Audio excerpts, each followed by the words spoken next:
पुन्हा एकदा ब्रेक नंतर आपल्या सगळ्यांचं चर्चेमध्ये स्वागत। आपली चर्चा सुरू आहे कौल महाराष्ट्राचा, जो आता स्पष्ट झालेला आहे आणि त्याच्यानंतर पुढे काय होणार। एक महत्त्वाचा मुद्दा आता आहे की शिवसेना भाजप एकत्र येणार का, मनसेचं काय होणार आणि मुंबई महापालिकेचं काय होणार। राजधानी आहे आपली, सर्वाधिक बजेट आहे या शहराचं आणि इथे जे काही होऊ शकतं त्याचे परिणाम राज्य शासनाच्या स्टेबिलिटीवर आणि कदाचित केंद्र शासनापर्यंत सुद्धा जाऊ शकतात। मी तो विषय घेऊन येतो हेमंत देसाईंकडे। देसाईजी, आताची स्थिती बघता आणि आतापर्यंतचा पायंडा पाहता, अर्थात आधीची स्थिती वेगळी होती, भाजप असे 35 जागांवरती असायची, शिवसेना एकदम 70 वगैरे क्रॉस केलेली, आता काय होऊ शकतं?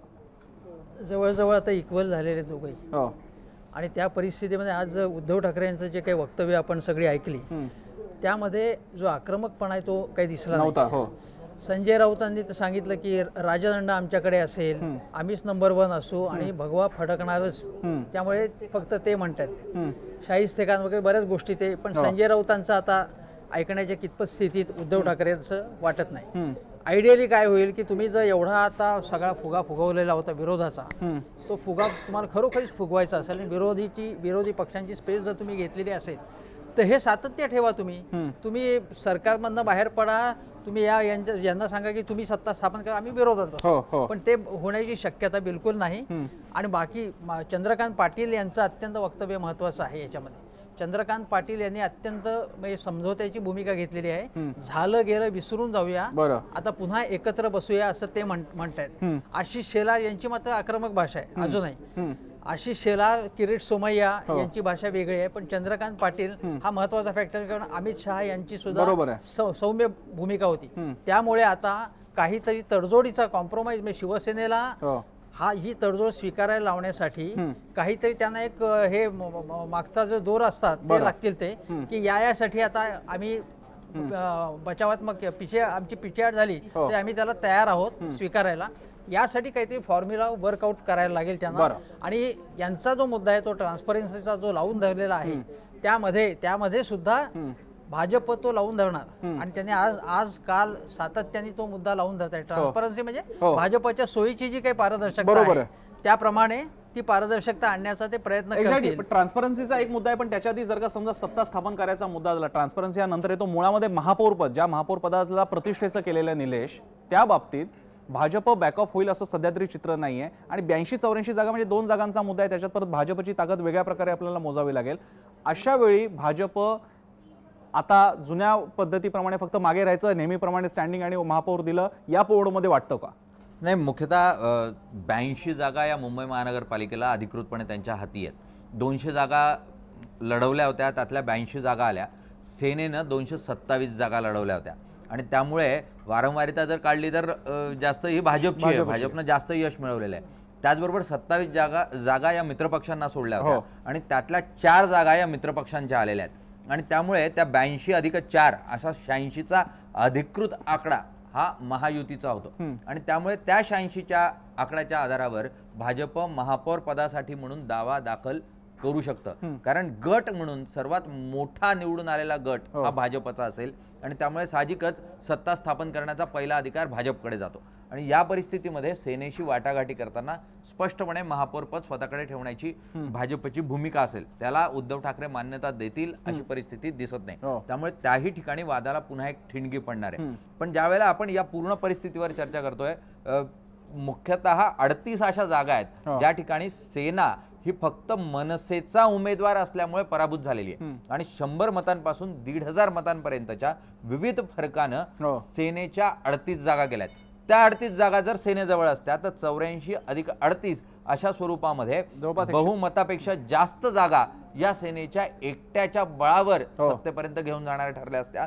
मात्र सेनेनं चूक केली आहे असं आता तरी म्हणावं लागेल आणि त्यातून सेनेला आता भाजपची जी वाढलेली ताकद आहे त्याचा सामना करावा लागेल आणि महापौर पद जे तेही सेनेला मुंबईत मिळेल की नाही अशी परिस्थिती निर्माण होताना पाहावी लागेल। मी भाजपकडे जातो, नागपूरला आपल्यासोबत मी येतो, ताई तुमच्याकडे पण येतोय। मी पहिल्यांदा सुधीर पारवेंकडे जातोय, भाजपचे आमदार नागपूरहून आपल्यासोबत आहेत। पारवेजी, भाजप आता जर का समजा शिवसेनेबरोबर काहीही चर्चा करणार असेल तर त्याचा पाया हिंदुत्व असेल की विकास असेल, कारण या दोन्ही मुद्द्यांच्या वरती तुमचं त्यांच्याशी फाटलंच होतं।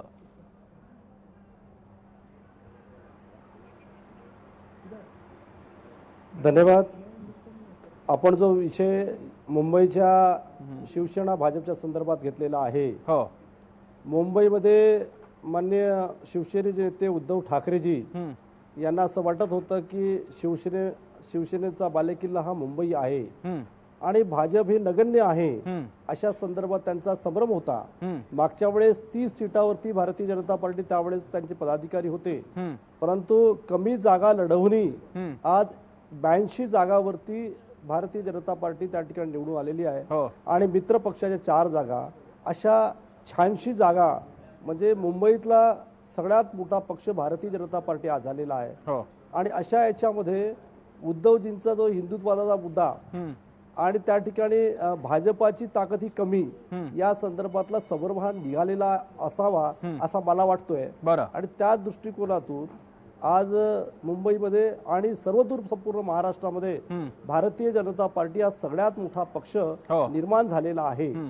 ते निर्माण होण्याच्या मागे जी ताकद आहे आपल्यामध्ये, ती ताकद कळली पारवेजी, भाजपची ताकद वगैरे झाला। प्रश्न असा आहे शिवसेनेबरोबर डील कसं करणार तुम्ही? शिवसेनेचा आकडा तुम्ही 2 अंकाने का असे ना तो तुमच्यापेक्षा जास्त आहे, महापौर त्याचा जास्त, ज्याचे नगरसेवक जास्त असं शिवसेनेचे सगळे नेते म्हणतायत। मग भाजप प्लीड कसं करणार, मुद्दा कसा मांडणार?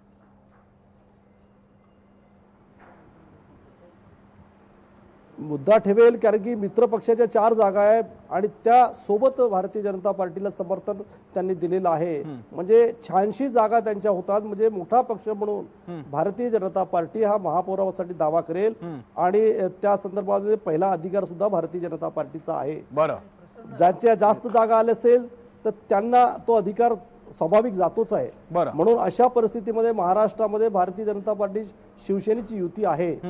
अशा संदर्भामध्ये माननीय उद्धवजी पण ह्या गोष्टीला सॅक्रिफाईस करतील, कारण की ते अंडर इस्टिमेट समजायचे तशी परिस्थिती महाराष्ट्रात आणि मुंबईमध्ये नाही आहे। म्हणून त्यांना ह्या गोष्टी मान्य करावं लागेल आणि युती असल्यामुळं मोठा भाऊ म्हणून, मोठा पक्ष म्हणून महापौर पद हे भारतीय जनता पार्टीला द्यावं लागेल, ही साधारण स्थिती आहे आणि त्या संदर्भामध्ये उद्धवजी या गोष्टी सॅक्रिफाईस करतील। सुधीर पारवेजी आणि केदारजी खूप खूप धन्यवाद, तुम्ही आमच्याशी चर्चेमध्ये सहभागी झाला यासाठी। यानंतर भाजप करता आपण विश्वास पाटकांकडे जाणारच आहोत, पण त्यापूर्वी मी स्टुडिओमध्ये येतो, बहुधा देसाईंना याबद्दल मुद्दा मांडणार। मला असं म्हणायचं आहे की यांनी ऐकलं नाही तर काय करणार तुम्ही? कारण महापौर पद गमावणं, महापौराला फारसे अधिकार नाहीत असं म्हणता महापौर पद शिवसेना हवंय।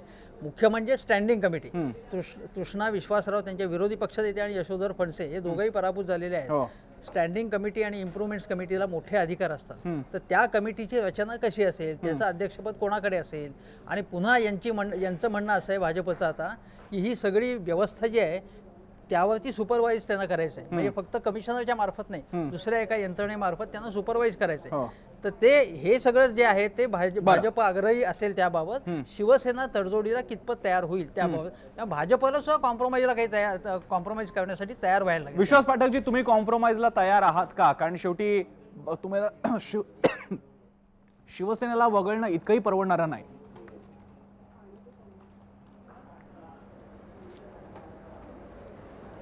नाही, सर्वप्रथम याच्याबद्दलचा निर्णय हा झालेला नाही आहे आणि हा निर्णय कोर कमिटीच्या माध्यमातून होणार आहे, हे आता आमच्या मुख्यमंत्र्यांनी आता स्पष्ट केलेलं आहे।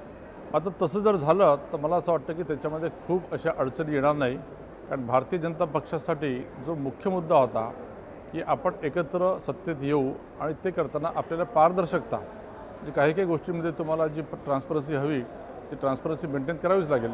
एकदा मला वाटतं आमच्या दृष्टीने तो मुद्दा मान्य झाला तर मग या सगळ्या गोष्टी दुय्यम आहेत आणि त्याचा देखील निकाल लागलीच लागेल। मला एकाच मुद्द्याकडे फक्त आपलं लक्ष आकर्षित करायचं आहे। निलेशजींनी जो एक विषय मांडला की शिवसेनेला कदाचित अजून 35-36 जागा मिळाल्या असत्या, त्याच धर्तीवर भारतीय जनता पक्षाला देखील त्यांच्या 38 जे सहयोगी होते त्यांना कमळाच्या याच्यावर उभं राहता आलं नाही।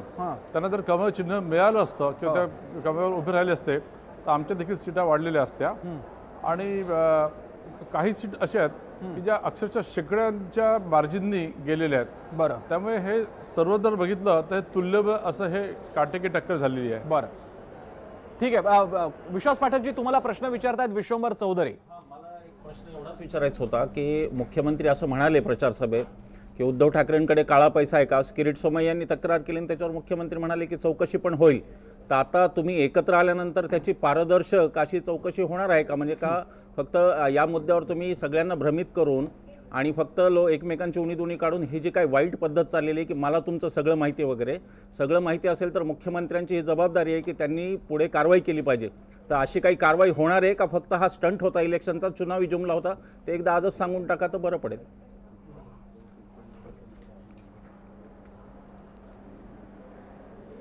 हा कोणते स्टंट नव्हता. किरीट सोमय्या जेव्हा एखादे आरोप करतात तर त्या आरोपाच्या माध्यमातून तो विषय धसासला होतात. आता हे करप्शनचे जे विषय आहेत किंवा शेअर होल्डिंग पॅटर्न आहे किंवा इन्व्हेस्टमेंट पॅटर्न आहे, हे सगळे विषय हे केंद्र सरकारच्या अखत्यारीत येतात. त्यामुळे ते मुख्यमंत्री काही करतील किंवा करावं असं मला वाटत नाही. हे केंद्रीय मुख्यमंत्री CID चौकशी सुरू करू मला शकतात. वाटते हे मेंबर ऑफ पार्लमेंट आहे स्वतः किरीट सोमय्या, ते तो विषय धसच लावतील. मुख्यमंत्री CID ची चौकशी सुरू करू कसं शकतात. करू शकता सांगा तुम्ही मला. स्टेट गव्हर्नमेंट कसं काय याच्यामध्ये हस्तक्षेप करू शकतो? बिलकुल CID ला करता येईल ही चौकशी. त्याचं कारण हा CID ची चौकशी करप्शनचा केव्हा मामला होते? आहे आणि काळा पैसा जवळ बाळगणं याला राज्य सरकारला पण ज्युरिडिक्शन आहे. मला ते सांगायला नको, आता ती काही चर्चा मी करत नाही. पण मुख्यमंत्र्यांनी मनात आणलं तर तेही कारवाई करू शकतात. फक्त ते राजकीय परिस्थितीमुळे जर करणार नसले तर जनतेचा तो घोर अपमान आहे असं मला वाटतं. आणि केंद्र सरकारला सांगू शकतात ना ते. देवेंद्रजींचं एवढं वजन वाढलेलं आहे तर ते सांगू शकतात. विश्वास पाठक मनी मी लॉन्ड्रिंग तुम्हाला सांगतो. हा, बोला विश्वास पाठक बोला. नाही एक मिनटं, नाही एक मिनटं. नाही, विश्वंभर चौधरींना स्टेटचे विषय कोणते आणि सेंट्रलचे विषय हे लक्षात असणं आवश्यक आहे. किरीट सोमय्यांनी जो आरोप केलेला आहे हा त्यांच्या कंपनीमधली इन्व्हेस्टमेंटची ट्रेल हे सगळं डिपार्टमेंट ऑफ कंपनी अफेअर्सच्या अंडर सेंट्रल गव्हर्नमेंटच्या अंडर येतं. त्यामुळे उगाच राज्य सरकार काय करणार अशी दिशाभूल करून विश्वंभर चौधरी कृपा करून आजच्या दिवशी तरी तुम्ही थोडं डोळसपणे जे घडलेलं आहे त्याचं स्वागत करा आणि आमचा जो विजय झालेला आहे त्याचं तुम्ही स्वागत करा. स्वागत 10 वेळा करू आम्ही, पण मग मुख्यमंत्र्यांनी हे म्हणायचं कारणच नव्हतं की आम्ही चौकशी करू म्हणून. मग तो एक स्टंट होता इलेक्शन मधला असं वाटण्याची सहज शक्यता आहे कोणाला. मग मुख्यमंत्र्यांनी तेव्हाच म्हणायचं की मोदींना विचारा ते करणार आहेत की नाही करणार. एक्झॅक्टली असंही असेल. आणि माफियांबरोबर तुम्ही आता बसणार हे कसं काय, म्हणजे तुमच्या स्वच्छतेवरती काही डाग नाही का येणार? विश्वास पाठक जी एक आणखी प्रश्न आला उपस्थित झालाय तो म्हणजे ज्या लोकांना तुम्ही माफिया म्हणत होता, तुमचा पक्ष म्हणत होता, आता त्या माफियांबरोबर कसे काय बसणार तुम्ही?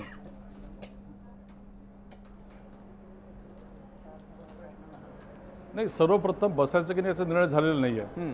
कोर कमिटी त्याचा निर्णय घेईल. त्यामुळे या आजच्या तारखेला बसायचा निर्णय नव्हता तो. मगाशी महापौर पदाबद्दल तुम्ही बोलत होता की जागा कुणाच्या कशा जास्त आहेत, मग त्या कसं काय बोलत होता तुम्ही? मग पहिलाच प्रश्न तुमचा उत्तर हे असायला पाहिजे की अजून बसणारच नाही होता मी. मला तेच म्हणायचंय. मी प्रसन्नजी तुम्ही चेक करा. मी आधी हेच म्हटलं अजून आमचा निर्णय झालेला नाही, पण समजा झाला तर तुम्हाला मी कॅल्क्युलेशन आणि अरिथमॅटिक सांगितलं. आणि जरी अरिथमॅटिक असलं तरी आपलं मेयर कोणाचं होईल याच्यासाठी वाद होणार नाही हे मी तुम्हाला समजून सांगण्याचा प्रयत्न केला. आम्हाला सगळ्यांना काळजी आहे ती पारदर्शकतेची.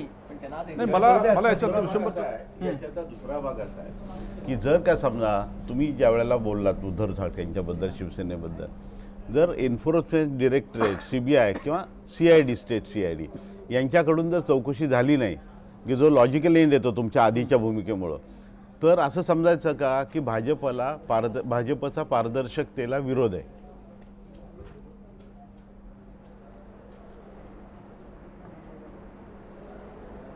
नाही, मुद्दा तसा नाही. मी फक्त विश्वंभर चौधरींना करेक्ट करत होतो कारण ते दिशाभूल करत होते. काही विषय हे केंद्र सरकारचे असतात, त्यामुळे मुख्यमंत्री चौकशी करतील का हा मुळामध्ये चुकीचा प्रश्न आहे. साहेब, मुख्यमंत्री स्वतः म्हणाले की आम्ही चौकशी करू. मग मुख्यमंत्र्यांनी सांगावं मोदींना विचारा म्हणून माझ्या अखत्यारीतलं का? मुख्यमंत्र्यांना माहित नाही की त्यांच्या अखत्यारीत हा विषय नाही म्हणून?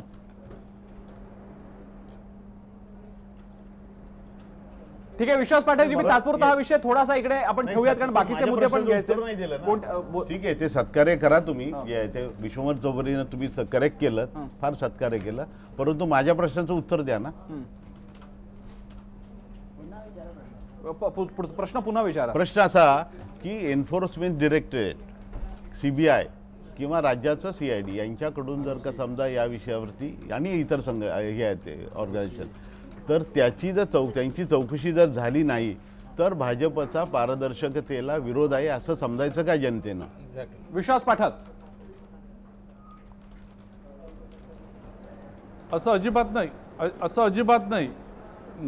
आमच्या किरीट सोमय्यांनी हे जे चार्जेस लावले आहे त्या गोष्टी ते लॉजिकल घेऊन जातील आणि ते हे विषय सगळे केंद्र सरकारचे, एवढंच मी तुम्हाला सांगतोय.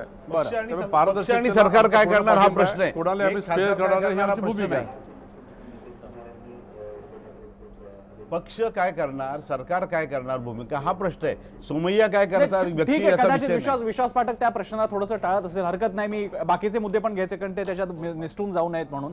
मी पहिल्यांदा अतुल लोंढे, त्यानंतर विद्याताई आणि मग मी सौरभ तुमच्याकडे येणार आहे. अतुल लोंढेजी, या सगळ्यामध्ये आणखी एक भाग मला तुमच्याकडनं जाणून घ्यायचा आहे. भाजपला मुंबईतला हा मिळणारा प्रतिसाद हा मिश्रभाषी आहे.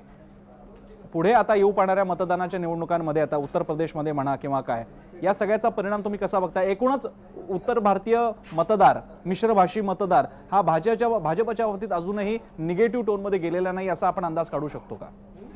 आता एक आपण बघितलं पाहिजे की मराठी माणसाचा मुद्दा घेऊन जाणारे दोन पक्ष मुंबईमध्ये आहेत, एक मनसे आणि दुसरं शिवसेना.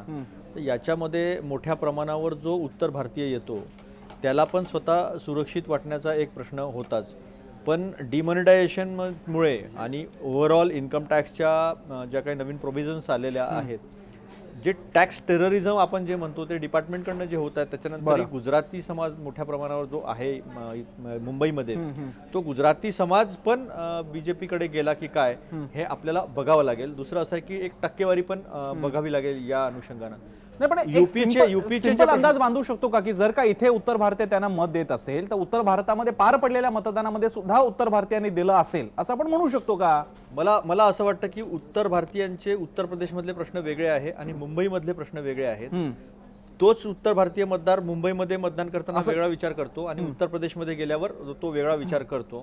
आज एंटायरली परिस्थिती जी आहे, जो आपण ज्याला काऊ बेल्ट म्हणतो, त्या काऊ बेल्ट मध्ये एंटायर परिस्थिती म्हणजे आपले हे मोहन भागवत जे आहे त्यांनी एक स्टेटमेंट दिलं होतं, त्याच्यानंतर बिहारमध्ये रान उठलं आणि काय परिणाम झाला आपण ते बघितलं.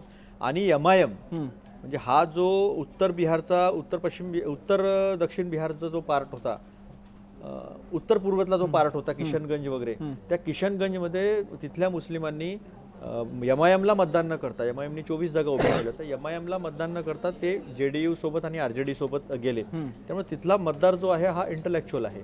तिथे बीजेपीने हिंदू आणि मुस्लिम असा सरळ मुद्दा जो आहे तो केला आहे. आपण नरेंद्र मोदीजींनी जे स्टेटमेंट दिलं की मस्जिद में अगर स्पीकर रमजान में अगर बिजली होती है तो होली में क्यों नहीं, दिवाली में क्यों नहीं, हाँ, आणि स्मशान कब्रस्तान होता है तो शमशान घाट भी होना चाहिए.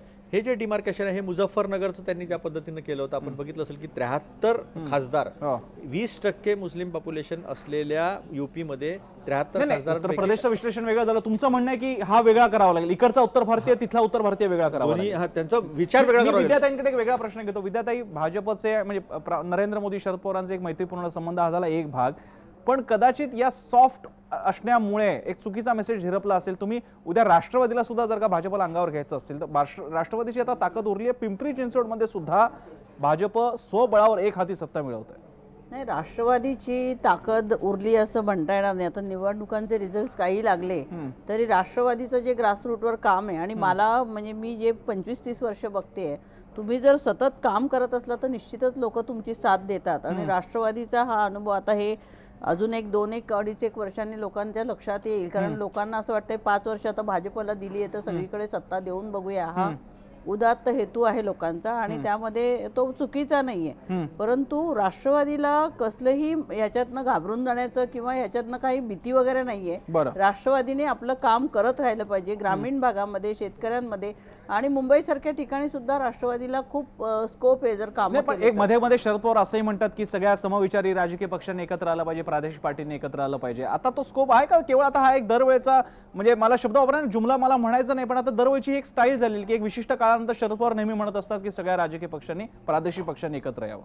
नाही, सर्व राजकीय पक्षांनी एकत्र यावं ही भूमिका अगदी बाबरी मस्जिदीपासून आम्ही सगळ्यांनी घेतली की जेवढे सेक्युलर पक्ष आहेत तेवढ्यांनी एकत्र आलंच पाहिजे. आणि आज भाजप तोच आहे, वाढलाय तो फक्त, परंतु भूमिका आम्हाला बदलता कामा नये ना. आम्हाला आमची काही स्ट्रॅटेजी करायची असेल तर ती भाजपला जर रोखायचं असेल तर सगळ्यांनी एकत्र येणं हे आवश्यकच आहे. मी इकडे एक छोटासा ब्रेक घेणार आहे. ब्रेकच्या नंतर आपल्याला चर्चा आणखी पुढे न्यायची आहे. मनसेचं अस्तित्व सुद्धा आपल्याला चर्चा करायची आहे। शिवसेना भाजप यांच्या टक्करीमध्ये काँग्रेस राष्ट्रवादी सारखे मेनस्ट्रीम पक्ष तर बाजूला पडले, मनसेला आता अस्तित्वाचा झगडा करावा लागणार आहे। हा झगडा अजून काँग्रेस राष्ट्रवादीपाशी येऊन ठेपलेला नाहीये। ब्रेकनंतर ती चर्चा पाहत राहा जय महाराष्ट्र।